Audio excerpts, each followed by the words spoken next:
est bon. Dieu est bon.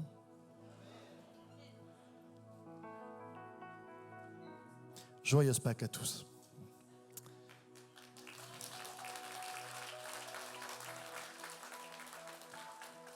Et avec cette joyeuse Pâques, nous voulons dire que la lumière soit. Est-ce qu'on peut le dire ensemble? Que la lumière soit. Ensemble encore, que la lumière soit. Je ne sais pas vous, mais il fait chaud sur l'estrade. En fait, on a 250, 300 radiateurs là, qui sont là, et tant mieux.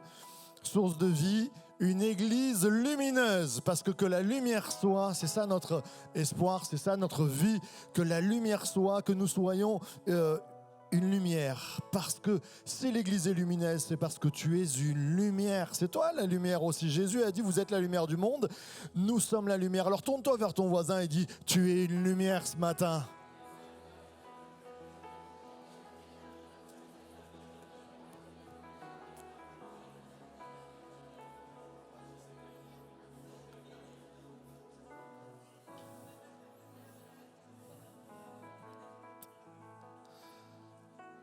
J'espère qu'il n'y a pas une épouse qui a dit « Toi, t'es pas une lumière. Hein » Attention. Que la lumière soit. Quel beau thème. Quel thème magnifique pour Pâques. Et s'il y a des lumières, c'est aussi qu'il y a des bénévoles, qu'il y a des gens qui se lèvent tôt, par exemple ce matin, qui étaient là très tôt pour préparer le café, pour préparer la sono, pour que la salle soit propre. Hier, il y a une équipe de ménage, un couple de ménage qui est passé, qui a fait la salle nickel. Et ce sont des lumières. Et j'aimerais qu'on leur dise merci parce que toute l'année, ils font que cette église soit propre. Merci à vous. Alors ce matin, on est là pour Pâques. C'est une fête exceptionnelle pour nous. C'est vraiment le symbole de quelque chose qui nous touche. Mais quelquefois, on a oublié. Peut-être c'est les premières fois que tu viens ici. Et Pâques, qu'est-ce que c'est? Les chocolats, la fête des lapins, la fête des cloches. Non, ne te tourne pas vers ton voisin pour lui dire qu'il est une cloche. Non. Pâques, plusieurs choses. On va le voir ensemble. Alors, premièrement, Pâques, c'est la fête juive. On est à peu près la 3224e Pâques, en fait, pour les Juifs, ou la 3324e. On est entre 1200 et 1300 ans que la Pâques a été donnée. On n'est pas sûr sur les nombres, mais c'est une fête juive. La Pâques, vous vous rendez compte? 3224 Pâques minimum. 3224 fois qu'on les Juifs fêtent cette fête. Fête exceptionnelle quand même. Il y a des Juifs tout autour du monde et combien c'est beau. Nous, on a vécu avec mon épouse pendant 3 ans en Israël. C'était juste merveilleux. Le moment de Pâques, il y a une célébration de tout un pays. Et je trouve qu'on a perdu ces moments de fête en France où, part pour le mondial, le sport est devenu un peu Mais c'est dommage qu'à Noël, qu'à Pâques, il n'y ait pas ce rassemblement. C'est tellement beau de voir un peuple qui se tourne vers Dieu en disant « Tu es notre Pâques ». On va voir ensemble ce que ça veut dire. 3224e Pâques au minimum. Et puis, c'est pas que ça. C'est bien joué. C'est aussi la Pâques chrétienne. Les Pâques chrétiennes, vous avez ce tableau magnifique de... Valérie, tu le sais, elle est où Valérie? Où elle est Valérie? Alors Valérie? Da Vinci, Leonardo da Vinci. Le dernier souper. Alors, il y a une différence entre Pâques juive et sur l'écriteau Pâques. Peut-être tout à l'heure, vous avez dit, il n'y a pas d'S à Pâques. Ben oui, la Pâques juive, il n'y a pas d'S. Et chez les chrétiens, c'est les Pâques. D'ailleurs, quand vous dites joyeuse Pâques, il y a un S à joyeux et à Pâques. Eh bien, c'est... Pourquoi? Parce que ça représente plusieurs choses pour les chrétiens. Premièrement, le souper, le dernier souper où Jésus va instituer le jour de Pâques, la scène que nous prenons, que nous allons prendre ce matin, c'est-à-dire le pain et le vin. Hier soir, je vous ai préparé du pain spirituel, mais je vous ai préparé aussi du vrai pain. C'est moi qui l'ai fait dans ma cuisine. Et j'ai dit, on va le partager ensemble. Alors oui, il y a les puristes qui vont me dire, Marc, t'as mis du levain. Mais je me suis dit, en France, si on mange un pain sans levain, ça ne va pas le faire. Dans notre culture, on mange du pain avec du levain, mais amen. Même des pains au chocolat ou des chocolatines pour certains. Et le pain et le vin, institué par Jésus, un symbole qui nous marque. On connaît les tableaux et c'est ces deux choses qu'il nous a laissées, ce pain et ce vin. Et on n'a plus la viande. Mais parce que Jésus, il n'y a plus l'agneau comme dans le repas qu'on a vu tout à l'heure. Parce que Jésus a dit, je suis l'agneau de Dieu, donné pour vous. Quand vous prenez ce pain, ça représente mon sacrifice. Alors, qu'est-ce que c'est la Pâque ? Voilà, on va le voir ensemble. Premièrement, c'est quoi la Pâque ? Chez les Juifs, c'est la libération, on l'a entendu tout à l'heure, je crois que c'est Alexandra qui le disait, c'est la libération de l'esclavage. Les chaînes sont tombées. Pour les Juifs, c'était un grand moment. Ils étaient esclaves en Égypte et ils ont brisé les chaînes. Dieu a brisé les chaînes par son bras fort et ils ont pu sortir. La Pâque juive, c'est vraiment la sortie, la libération. Et encore aujourd'hui, c'est symbole de libération. Les Juifs, tout au long de leur histoire, ont connu des oppressions.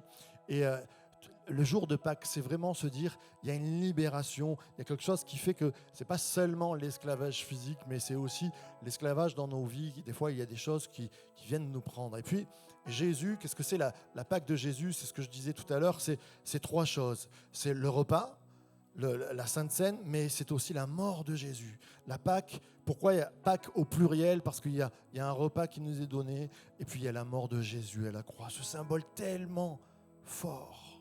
Ce symbole où Jésus va dire, il n'y aura plus d'agneau, c'est moi l'agneau. Il n'y aura plus à chercher des sacrifices. Je suis le sacrifice pour ta vie, pour que tu reprennes le cours de ta vie. C'est ça les Pâques. Et puis, c'est pas que ça seulement. C'est aussi la résurrection. Le tombeau est vide. Si vous allez en Israël, il y a le Garden Tomb et vous allez voir, c'est une belle représentation. On n'est pas sûr que ce soit là, mais et quand vous rentrez à l'intérieur, c'est vide. Il n'y a plus d'ossements. Jésus n'est plus là, il a été ressuscité. Et même les historiens qui quand même les purs laïcs, athées, se disent il a dû se passer quelque chose. Parce que normalement, quand il y a une révolte, c'est un peu connu, les chrétiens, comme une révolte, dans le sens de ça changeait la donne et il y avait quelque chose de problématique. Normalement, la révolte, elle s'arrête avec la mort du leader. Toutes les révoltes, les changements, dès que le leader, les Romains tuaient le leader, pouf, tout s'éteignait. Au bout d'une semaine, il n'y avait plus rien. Et là, ça a grandi d'une force extraordinaire. Les historiens disent, c'est sûr, il s'est passé quelque chose, le leader n'est pas mort. Et nous croyons que Jésus, notre leader, n'est pas mort. On peut l'applaudir. Alors ce matin, c'est un petit peu de culture générale, pour qu'on se dise, ah oui, la Pâque, c'est ça, les Pâques, c'est ça. Qu'est-ce que ça vient toucher ? Quelles sont les réalités aussi spirituelles ? Parce que nous venons après 3224 années, presque 2000 ans après la mort de Jésus. Qu'est-ce que ça vient faire ? Quelles sont les réalités ? Et j'aimerais vraiment ce matin prendre cette thématique, bien sûr que la lumière soit, mais du désert au jardin. Et je crois que la réalité de Pâques, c'est nous faire passer du désert au jardin, faire refleurir le désert. C'est très intéressant, les Israélites, quand ils sont rentrés dans les années 50, enfin 40, 50, en Israël, il y avait beaucoup d'endroits du pays qui étaient devenus déserts. Parce qu'à partir du XVIe siècle, l'Empire ottoman, qui tenait cette partie du monde, avait mis une taxe sur les arbres. Si tu avais des arbres dans ta propriété, tu étais taxé. Et bien sûr, tout le monde qui aime payer des taxes, qu'est-ce qu'ils ont fait ? Ils ont coupé les arbres. Puis ils ont rasé tous les arbres. Et comme il n'y avait plus d'arbres, il n'y avait plus d'ombre, la pluie venait plus, et c'est devenu désertique. C'est très intéressant, ils ont commencé à remettre des arbres, à replanter des arbres, et à partir des années 60, le pays est devenu, on a changé le désert, et c'est comme la prophétie qui en parle, le désert qui refleurit. Et je crois qu'il y a un symbole très fort au moment de Pâques, c'est se dire, Dieu peut faire refleurir mon désert. Dieu veut, au lieu du désert, me donner un jardin. Que ce matin, ce soit une réalité. J'aimerais entendre un grand amen à ceux qui le croient. Maintenant que vous êtes bien assis, sagement et c'est confortable, je vais vous faire lever pour lire la parole de Dieu. Si la santé vous le permet, bien sûr. Au commencement, Dieu créa les cieux et la terre. Et la terre était désolation et vide. Il y avait des ténèbres sur la face de l'abîme. Si on s'arrête là, c'est dépression assurée. Mais, et l'Esprit de Dieu planait sur la face des eaux. Et Dieu dit que la lumière soit. Et la lumière fut.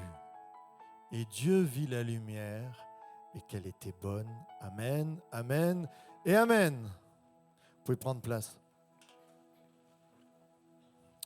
Pourquoi ce texte? Vous allez me dire, on parle de Pâques, on parle de Jésus. Allez, à la limite, on va parler de la sortie d'Égypte. Mais pourquoi tu nous prends la création? Alors déjà parce que c'est la thématique que la lumière soit, mais pas seulement. Jésus est au centre de Pâques, bien sûr. Et un des plus grands évangélistes, c'est-à-dire un des plus grands biographes de Jésus, qui s'appelle Jean, qui était un ami de Jésus, et qui, sur la fin de sa vie, va écrire la biographie de Jésus, l'évangile selon Jean, va commencer son histoire, son récit sur Jésus en disant « Jésus ». Il ne commence pas comme les autres. Les autres commencent par Matthieu et Luc il y avait un bébé. Il y avait des parents, et puis après les parents, il y a eu un bébé. Et puis après les bébés, il a grandi, c'était Jésus, tout ça.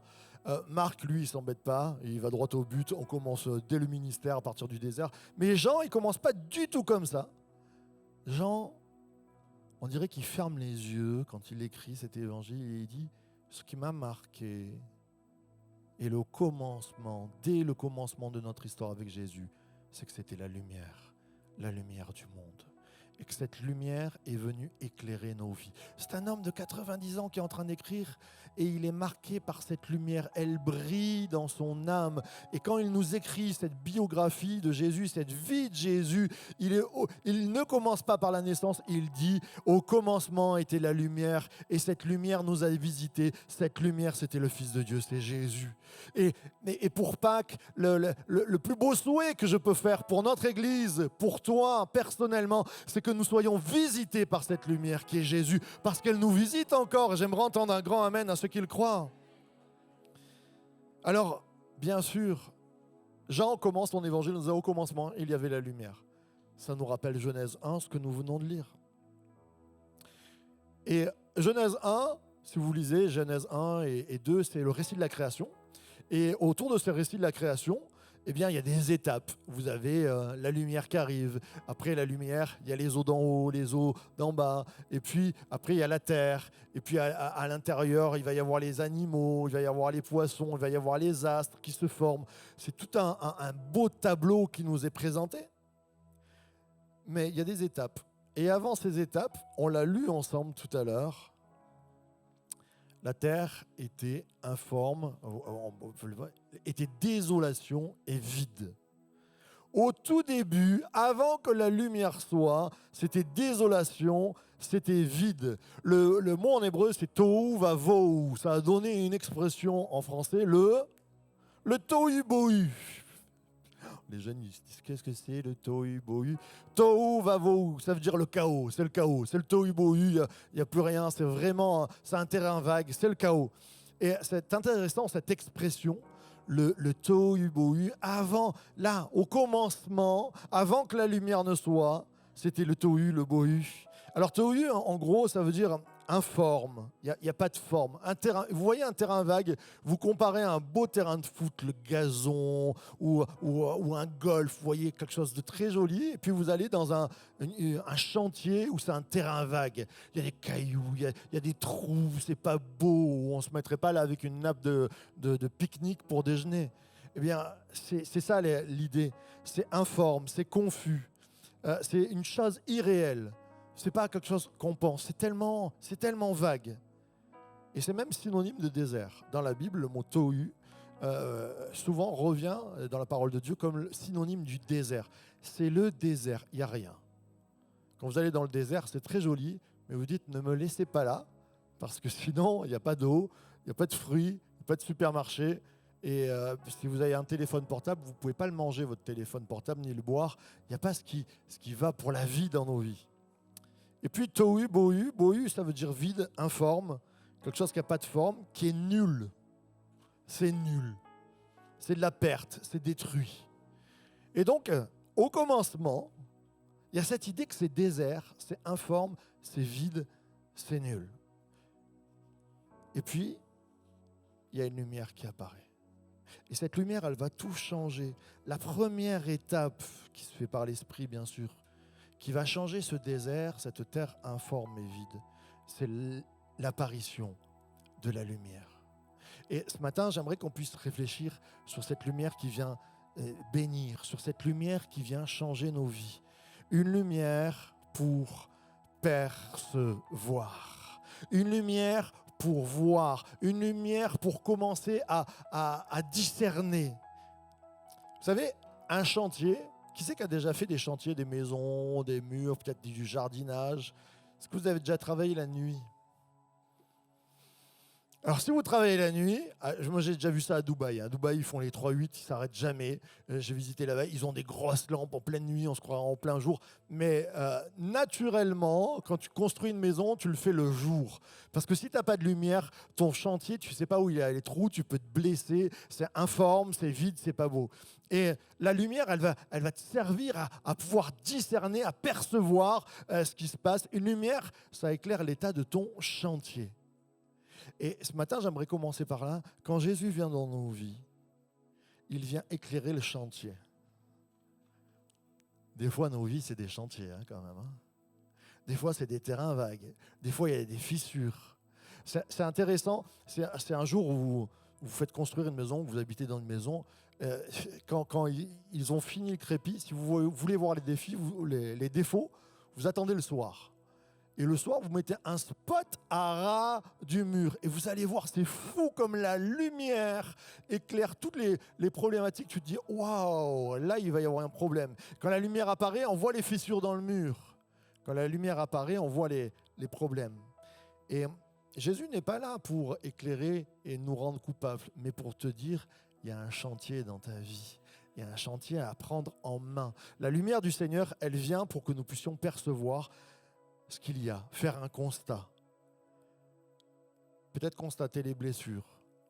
S'il n'y a pas de lumière, imagine-toi, tu te blesses dans la nuit, il faut que tu ailles dans un endroit où il y a la lumière pour pouvoir guérir ta blessure. Je ne sais pas les blessures que tu as dans ta vie, et quelquefois je rencontre des chrétiens qui ont gardé des blessures dans une pièce au noir, dans une pièce toute sombre. On a fermé la porte, on a mis des ténèbres pour pas que la blessure se réveille, parce qu'elle nous fait tellement mal que rien que d'y réfléchir, ça fait mal.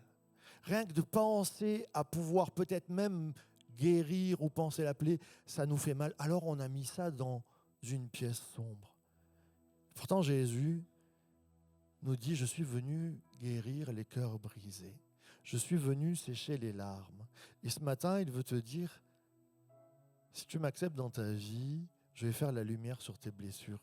Je ne parle pas peut-être à des amis qui viennent pour les premières fois, je parle à des croyants. Des fois, je rencontre des croyants, ils sont encore sur des blessures de l'enfance. Et je crois qu'ils n'ont pas laissé la lumière de Jésus venir, étape par étape, les sortir de ce désert, les sortir de ce tohu-bohu. Ce matin, la Pâque, c'est un temps de libération, c'est un temps de restauration, un temps de guérison. Percevoir les blessures, percevoir j'ai mis les tumeurs. Il y a des choses aussi qui sont sorties de nous. C'est peut-être pas des blessures, c'est peut-être des choses qui, en grandissant, en vieillissant, un caractère qui a détruit des choses, des tumeurs. On ne voulait pas ça, mais au fur et à mesure, on s'est transformé dans quelque chose de pseudo-monstrueux. On perd le contrôle. Alors, pas chez les chrétiens de l'Église Source de Vie, bien sûr. Comment sont tes crises de colère? Comment sont tes envies? Comment tu résistes à certaines choses? Est-ce qu'il n'y a pas des tumeurs sur ton caractère, des tumeurs sur ton âme qui font que ça détruit, ça pousse Et même en toi, ta personnalité, tu te dis, mais pourquoi j'en suis arrivé là? Pâques, c'est réfléchir à ça et dire, Seigneur, tu as sorti le peuple de l'esclavage. Seigneur, ta lumière, elle vient dans mon désert. Elle voit les choses, elle éclaire les blessures, mais elle éclaire aussi les tumeurs. Et le meilleur des chirurgiens, c'est Jésus. C'est cette lumière qui nous fait dire, là, il va falloir peut-être que la lumière vienne assécher cette tumeur. Vous savez, quand on a un cancer, on prend de la chimiothérapie ou de la radiothérapie, et il y a comme des rayons. C'est une sorte de lumière qui vient sécher la tumeur. Et je crois que dans nos vies, alors je sais que la radiothérapie, la chimiothérapie, c'est quelque chose d'horrible qui fait du mal, mais Jésus veut utiliser sa lumière non pour nous faire du mal, mais pour assécher les tumeurs qui te font du mal, pour assécher les tumeurs qui font du mal autour de toi. Alors ce matin, j'aimerais qu'on puisse réaliser que le Seigneur, par sa lumière, vient guérir. Je ne sais pas où tu en es, mais je crois que Dieu, c'est comme cette musique qui est là, tout simplement, qui vient nous dire à l'oreille. Ce n'est pas quelque chose qui vient violemment, mais qui te dit, Marc, on peut changer ensemble. Toi, tu n'y crois plus. Toi, il y a des endroits de ta vie, tu te dis, ben, c'est comme ça. C'est comme ça, j'ai changé dans ma vie, j'ai grandi, j'ai vieilli, je ne changerai plus, c'est fichu, ça s'est accroché à moi. Il y a des gens qui vivent des fois dans les... Il y a des amis que j'ai rencontrés il n'y a pas longtemps, on priait ensemble, et la personne me disait, il y avait quelque chose de sombre dans notre famille. Il y a des tumeurs qui sont là, il y a des pressions. Le Seigneur veut faire lumière sur les ténèbres. Peut-être que ce matin, il y a des choses sombres dans ta vie. Des choses où tu te dis, c'est pas normal, il n'y a plus de joie, il n'y a plus d'espérance. Jésus est venu chasser ces ténèbres. J'aime cette parole de Martin Luther King qui dit, l'obscurité ne chasse pas l'obscurité, seule la lumière peut le faire. Mes amis, n'allez pas voir les voyants, n'allez pas voir les rebouteux, n'allez pas voir ces choses-là. L'obscurité ne chasse pas l'obscurité. La véritable lumière, et Jean l'a tellement bien dit, la lumière du monde, c'est Jésus. Et dans ta vie, même dans ton corps, peut-être que tu as une tumeur maligne dans ton corps, Seigneur Jésus peut te guérir. Nous croyons au miracle. Nous croyons que Dieu guérit parce qu'il envoie sa lumière, non pas seulement pour notre âme, mais pour notre corps, notre âme et notre esprit. Amen. Alors l'obscurité ne chasse pas l'obscurité, seule la lumière peut le faire. Il éclaire le désert de nos vies et l'image que j'ai mis, bien sûr, c'est on y était avec Ambre en Israël et on a vu Moïse, on a pris la photo pendant le buisson ardent. Pour les amis qui ne se rappellent pas, Moïse, il a une révélation, il est dans le désert, c'est un homme détruit. Il est dans le désert, mais il est désert, c'est-à-dire il ne porte plus de fruits. Il a été chassé de son pays. C'est tohu vavohu, c'est tohu bohu sa vie, c'est chaos. Et à un moment donné, alors il ne nous a pas dit l'heure, mais je pense que pour voir, parce qu'en plein désert, quand il y a le soleil, voir une flamme, c'est pas forcément. Je pense ça devait être entre deux, une pénombre ou la nuit. Et il a vu un buisson qui flambait, mais qui ne se consumait pas.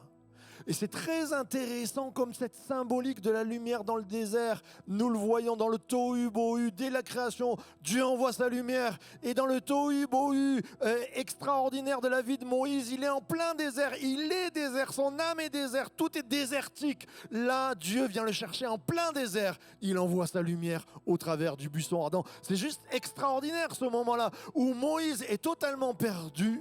Il ne sait même plus qui il est. Il a perdu la personnalité qui il était. Les Égyptiens, il a grandi chez les Égyptiens, mais il est né de parents hébreux, mais il a été abandonné, c'est un orphelin, et en même temps il est chez les Égyptiens. Il est ni égyptien, il est ni juif, il n'est reconnu par personne. Et pourtant, Dieu va l'appeler par son nom. Parce que lui, il lui a donné un nom, c'est son nom, et il lui dit Moïse, Moïse. Ça veut dire sauver des eaux.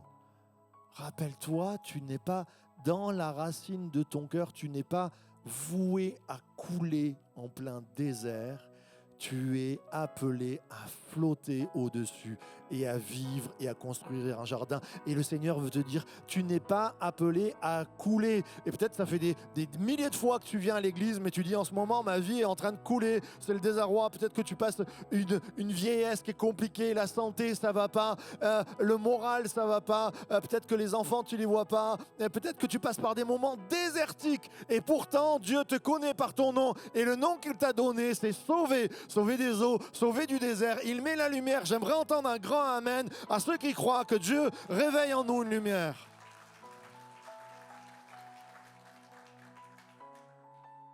Et tout au long de la Bible, il y a des hommes qui sont Paul.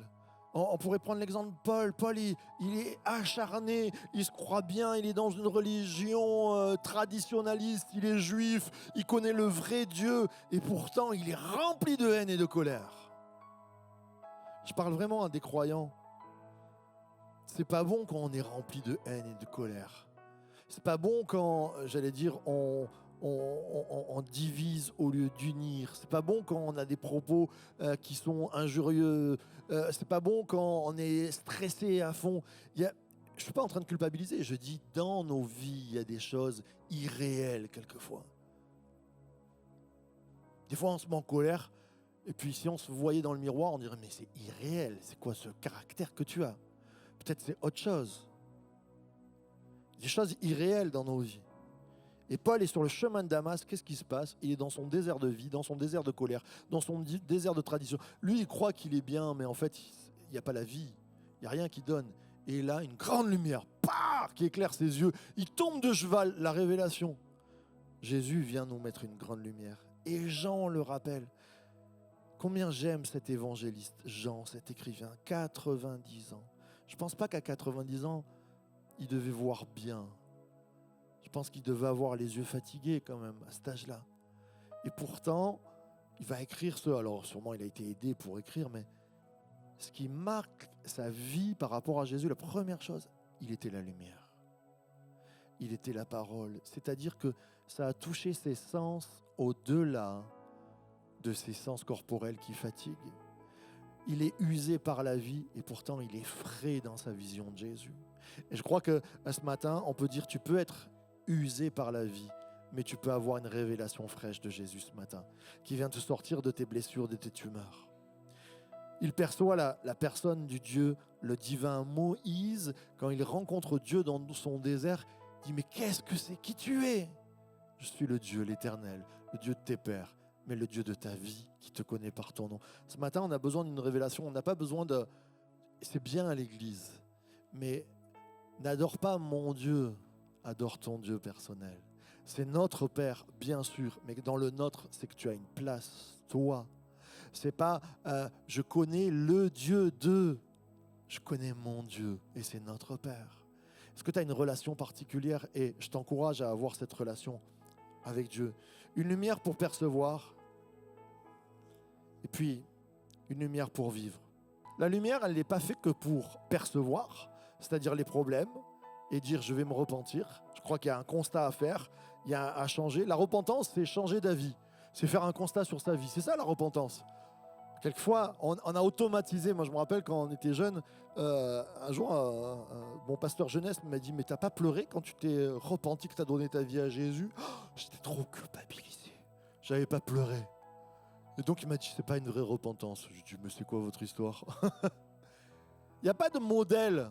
Repentir, ça veut dire « Je vais changer d'avis. » Moi, j'ai compris tout de suite que Jésus, c'était le meilleur. Je dis « Moi, je choisis, je vote pour Jésus. » Je crois qu'il y a une importance à comprendre ces choses-là. Une lumière pour percevoir et une lumière pour vivre. Un peintre a écrit, il s'appelle Gilles Gentil, la seule matière de la peinture, c'est la lumière. La seule matière de la peinture, c'est la lumière. C'est vrai. Mettez le plus beau des tableaux dans le noir. Vous voyez rien. Ce qui fait que c'est beau, c'est que la lumière va éclairer et va donner des ondes sur les ondes lumineuses et qu'on va voir toutes les couleurs. Et Jésus veut te dire, je veux mettre de la lumière dans ta vie, non pas pour t'assécher, non pas pour que tu restes dans le désert, mais pour donner de la couleur à ta vie. C'est juste extraordinaire de se dire, Dieu a fait de nos vies un tableau, il veut faire un tableau, mais te dire juste, laisse-moi l'éclairer. La lumière, c'est la vie. Bien sûr, on connaît la photosynthèse. Photosynthèse, c'est le fait que si une plante veut pousser, il lui faut de l'eau, il lui faut de la terre. Mais qu'est-ce qu'il lui faut? Il lui faut de la lumière par-dessus tout. Je vous ai souvent expliqué dans la prison de Jésus à Jérusalem, elle est sous terre, ou de la prison de Pierre, elle est à 5-6 mètres sous terre. C'est une grotte. Et tout est noir. Mais là où le spot est clair pour qu'on puisse aller le visiter, sur le faisceau lumineux, il y a des plantes qui ont poussé. Parce que la lumière, elle donne la vie. Et Jésus veut dire, laisse-moi éclairer. Ce matin, on va prendre un temps pour que Jésus éclaire. C'est ça le message de Pâques. Quand je dis que l'Église soit lumineuse, je crois que cette Église se bat avec toutes des petites lumières pour que chacun de nous ne puissions pas être dans les ténèbres, mais de deux, que la lumière puisse donner la vie. C'est parce que la lumière est venue dans nos vies qu'il y a des choses qui ont pris place. Moi, je me réjouis quand je repense à l'association Zoé. On a fait ça presque dans les plus grands des hasards avec un grand D.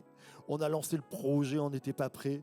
Et puis, il y a des choses, j'aime toujours le dire, quand je suis arrivé dans l'église, il y avait déjà l'ASF et il y avait ce projet à cœur. On faisait des distributions, mais c'était compliqué. Je dis, il nous faudra un local. Et tout le monde m'a dit, mais le local, on le veut bien, mais c'est trop cher, on ne peut pas se permettre. Et quand le maire, je visite l'adjoint au maire de Saint-Raphaël, il n'est pas encore maire, ce monsieur-là, et j'aime à le rappeler. Et je demande au maire de Saint-Raphaël de me présenter. Je viens d'arriver, je suis tout jeune pasteur à Fréjus, et je viens voir aussi le maire de Saint-Raphaël. Le maire ne veut pas me voir. Il m'envoie un petit adjoint, puis je discute avec cet adjoint, il est super sympathique, on parle de tout. Et je lui dis, vous savez, on fait de la distribution alimentaire, mais là, on arrive, on peut plus. Et ce qu'on aimerait un jour, c'est pouvoir faire une épicerie solidaire. Il me dit, ah ouais, ça c'est super, franchement, vous avez des projets trop bien. 6 mois après, cet adjoint au maire, qui n'était pas grand-chose, qui n'est même pas né en France, il est belge, le maire, il y a une problématique, il est obligé de partir et c'est lui qui passe maire. Et je me rappellerai toujours, on était près des 500 ans de la Réforme, il m'appelle, il me téléphone, il me dit Monsieur le pasteur, félicitations pour la Réforme, tout ça. Et puis il me dit, j'aimerais parler avec vous, vous m'aviez parlé d'une épicerie solidaire, ça m'intéresse. Et là, on est en 2018-2019 et en fait, avec la mairie de Saint-Raphaël, que je bénis au nom de Dieu, ils nous prêtent un local gratuit. Alors que pendant des années, l'Église avait cherché, mais on a prié. Je leur avais dit, quand je suis arrivé, je dis, on va prier les frères et sœurs. Quand moi, il y a des portes fermées, qu'est-ce qu'on fait? On prie et on laisse la lumière nous éclairer. On pourrait foncer comme ça, hop, bam, un mur, bam, un mur. Mais qu'est-ce qu'on fait? On dit, Seigneur, on prie. Tous les jeudis matins, ici, il y a un groupe de prière à 6h30. On prie pour que l'Église soit bénie. On prie pour nos projets. On prie pour que si on a un agrandissement, il y a un faisceau lumineux qui nous dit, c'est là. Et on y va. Et bien là, c'était pareil. Et les portes se sont ouvertes. Et je me souviens, pourquoi je dis ça? Parce que il y avait du désert dans les rues de Fréjus, Saint-Raphaël. Et bien sûr qu'il y a d'autres associations qui sont là, mais on s'est dit, on veut répondre au désert. On veut pas que ce soit que... Il y a la lumière de Dieu. On voit bien qu'il y a un désert. Mais la lumière, elle ne fait pas que d'éclairer le désert. Elle fait repousser un jardin dans le désert. Et alors qu'on était en 2019, on commence en septembre 2019... On n'a pas grand-chose. Et puis 2020, c'est le confinement. Terrible. Un tohu-bohu extraordinaire. Un tohu-bohu, on ne pouvait plus aller s'alimenter comme on voulait. Et nous, on est là, avec notre association, on a le droit d'ouvrir, même en plein confinement. Et on a travaillé, on a redoublé. J'aimerais qu'on puisse dire merci à toute cette association. Cette association qui a fait que le désert de certaines personnes, je me rappelle encore, je le dis souvent, ce restaurateur qui est venu. Et à chaque fois que je parle avec des collègues pasteurs, je leur dis, mais ça a touché le comble du restaurateur. Vous savez, quand on était petit, il y avait des combles. Le comble, c'était des petites histoires qu'on racontait. Mais le comble du restaurateur, c'est qu'il n'est pas à manger. J'en ai rencontré un. Cet homme-là, quand il nous a remerciés, il s'est mis à pleurer. Il a dit, j'avais plus à manger. Et vous m'avez nourri. On a redonné de la couleur à sa vie. On a refait pousser un oasis dans sa vie. C'est ça que l'Église Source de Vie veut être. J'aime à dire que les faibles commencements, ça commence toujours par étapes. Le désert, il y a eu des étapes. La lumière, puis la lumière, il y a eu les eaux qui sont arrivées. J'aime à dire l'école de Zoé, l'école primaire, et on se réjouit de l'école primaire qui s'est lancée en septembre. Ce sont des petits commencements.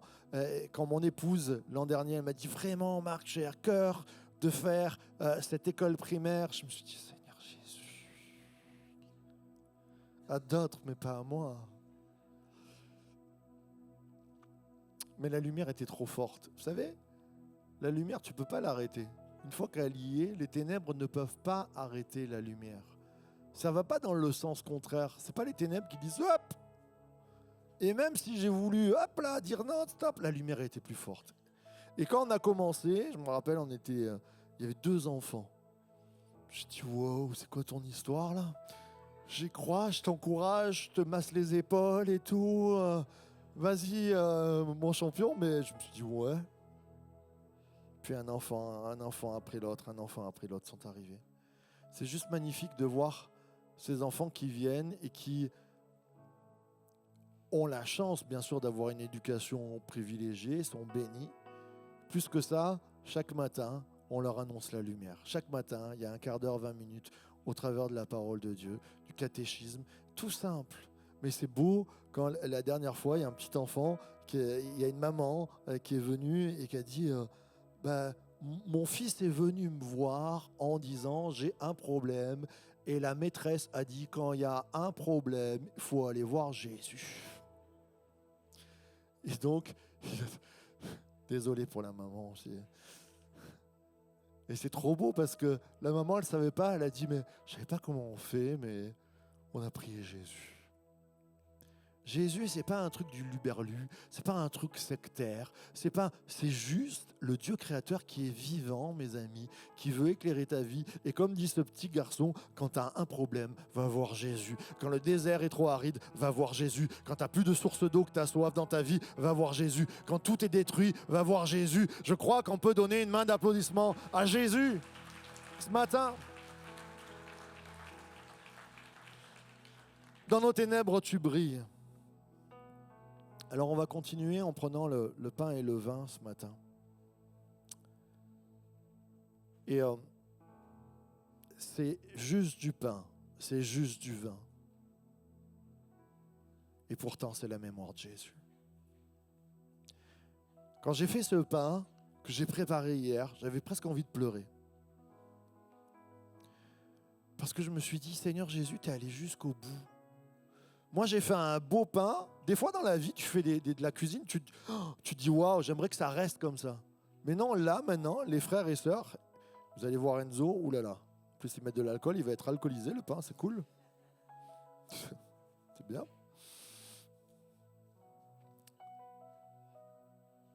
Enzo, avec tes grosses mains, tu peux couper en 2 ce pain. Et voilà, ce beau pain qui est là, il va être pris. Et ça, c'est l'image de Jésus qui s'est donné à la croix pour se couper en des milliards de morceaux pour que ta vie soit éclairée. Le symbole de la Pâque ce matin, c'est dire je vais prendre le pain et le vin et je crois que tout peut recommencer dans ma vie. Je vais prendre le pain et le vin et je crois que Dieu peut agir dans ma vie. Alors on va se lever ensemble.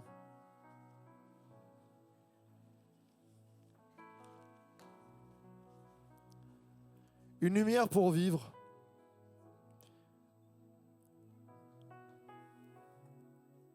Ce matin, Dieu veut faire de ta vie un jardin. La lumière, elle est là pour faire pousser les plantes.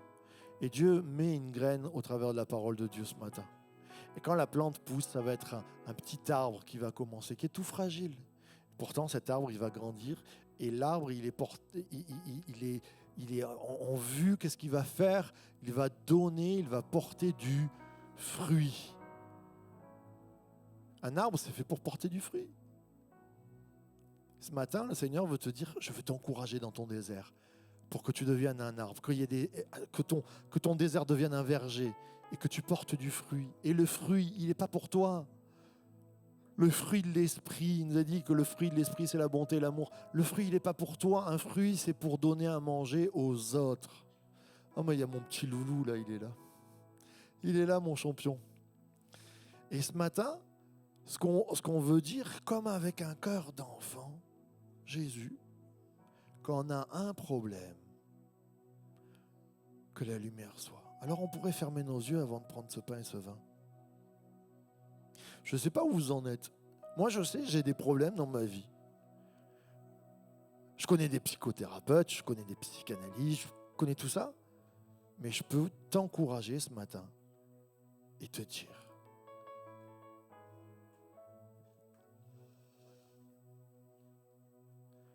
la meilleure lumière dans ta vie, c'est Jésus. Et en tant que pasteur, ça fait 30 ans que je connais Jésus. J'ai encore besoin de lui. Ce n'est pas une béquille. La plante, elle ne se dit pas face au soleil, tu es une béquille pour moi. Je t'abandonne. Tu es l'opium pour moi. C'est pas bon. Comme Marx disait, c'est l'opium du peuple. Il y a une réalité. Dieu est vivant. Et si tu rencontrais Dieu? Et si ce matin, en tant que croyant aussi, on redonnait la chance à Jésus de venir éclairer nos vies? Alors ce matin, on a les yeux fermés. C'est entre toi et Dieu. Si tu crois qu'il y a un Dieu qui peut te donner une chance. Si tu fais comme cet enfant qui était juste magnifique et qui dit, quand on a un problème, on a Jésus. Je ne sais pas où elle en est ta vie. Est-ce que c'est ta vie de couple qui ne va pas bien? Est-ce que c'est tes projets qui ne vont pas bien? Est-ce que c'est ton caractère qui ne va pas bien? Est-ce qu'il y a des tumeurs dans ta vie? Ou est-ce qu'il y a des blessures du passé? Et la lumière, elle est là pour éclairer, mais pas que. Elle est là pour faire que ton désert se change en jardin. Il y a des zones de ma vie où il y a du chaos. Je veux lever la main ce matin et je t'encourage. On est devant Dieu, tout le monde a les yeux fermés, on ne se regarde pas. Mais moi, c'est comme un signe que je lève ma main vers Dieu. Je dis, Seigneur, dans le chaos de certaines spécificités de ma vie, viens faire pousser un jardin. Viens changer ma vie. C'est ça le message de Pâques. Qu'il y ait de l'espérance dans les rues de cette ville parce que cette église va porter du fruit. Qu'il y ait de l'espérance parce que cette église va encourager et que le fruit, on ne le porte pas pour nous, pour dire on est magnifique, mais qu'il puisse désaltérer, bénir les autres, que ce soit dans le social, que ce soit dans les écoles, que ce soit dans les mairies. Non pas pour dire on y est, mais pour dire on est une source d'encouragement parce que Jésus est la lumière du monde. Alors ce matin, alors que tu lèves ta main, Dieu vient guérir tes blessures, Dieu vient enlever tes tumeurs, Dieu vient te donner d'avoir un verger. Peut-être que c'est des tumeurs de l'enfance, peut-être que c'est des blessures qui sont là, mais quand tu lèves ta main, c'est comme un message pour Dieu qui te dit, sois dans l'encouragement, sois prêt parce que ce matin, il y a de l'espoir pour toi. Notre Père, nous sommes devant toi. Croyons en toi. Notre Père, que ta bonne main soit sur nous. Alors que nous célébrons cette fête que tu as instituée, je déclare en ton nom que les esclaves sont libérés. Libérés des addictions, libérés du peur du passé, libérés du stress, que les corps sont bénis même. Tu nous guéris âme, esprit et corps. Et que ce matin, tu puisses venir transformer nos vies, que ce matin tu puisses venir guérir. Maintenant, au nom du Père, du Fils et du Saint-Esprit, nous le proclamons.